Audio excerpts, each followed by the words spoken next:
Wherever you are in the world, welcome to another edition of Jerry's Take on China. I found out recently that my wife hasn't been paying attention to my musical tastes. For almost 20 years, I've been encouraging her to listen to my music and at the same time listening to what she likes.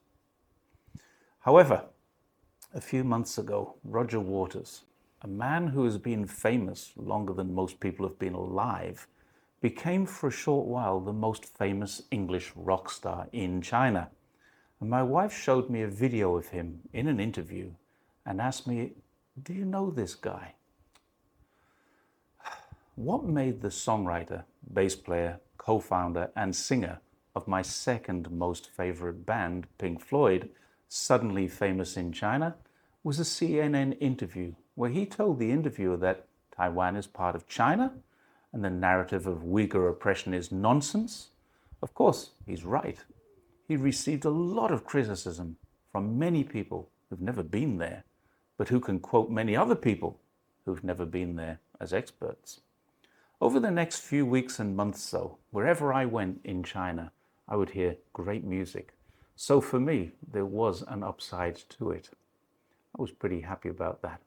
China has taken Pink Floyd, and in particular Roger Waters, as if he was one of their own. But in the West, the opposite is happening.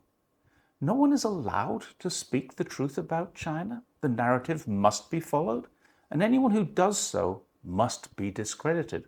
And this is what's happening. An insidious cancel culture is taken over. Chris Wakeford, Member of Parliament, a man who wasn't even born when Waters and Pink Floyd were as famous as the Beatles and the Rolling Stones, has decided that Waters is anti-Semitic. Roger Waters lost his father when he was a very young child to a Nazi bullet in Italy. And ever since I can remember, which is a long time, Roger Waters has been anti-war and very much anti-propaganda. In 1979, 10 years before the fall of the Berlin Wall, 30 years before the construction of the Israeli Wall, and 5 years before Chris Wakeford MP was born, Waters wrote songs for one of Pink Floyd's most enduring albums. It was anti-war, anti-propaganda, and it was called The Wall. For 40 years since that date, Waters has been performing the same act. In it, people dress in Nazi-style uniforms. I've seen his show. It's incredible, it's moving, and it's highly critical of the activities that takes mankind to the brink of destruction. During the performance, Waters is not just a singer, he's an actor.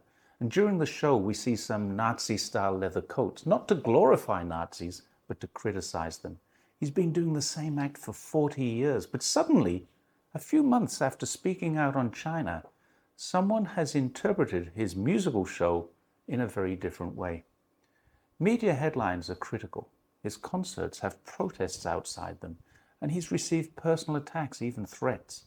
One of his concerts was cancelled in Germany, but legal procedures through the German courts allowed it to go on.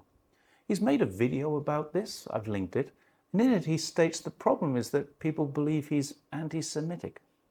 I disagree.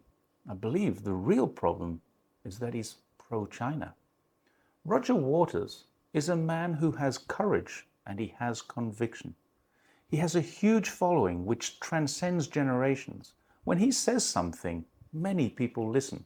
When he says something that goes against the narrative, there are people who will find something to criticize him for. Search Google and you'll see hundreds of articles about the man, his music, the incredible stage shows. This is not a man who is easily cancelled. Dig deeper to find the results about his wonderful 60-year musical career, during which he's written so many classic pieces of music that even people who don't know Pink Floyd or him as a solo artist can recognize and sing along to. Who doesn't know Wish You Were Here? Who hasn't shouted at the top of their voice, "Hey, teacher, leave those kids alone"? We never know who they are, but whoever they are, they're trying hard, but unsuccessfully, to cancel Roger Waters because he's outspoken on Ukraine, he's outspoken on Israel, and he's outspoken on China. They can't cancel him because of his views. That would draw too much attention to the fact that so many people are lying. What they are attempting to do is discredit him for something else. Take it from me. The comments Roger Waters made about China were not wrong. Everything else I don't know about, but I'm sure he's right. Thanks very much for watching Jerry's Take on China, and I'll see you next time.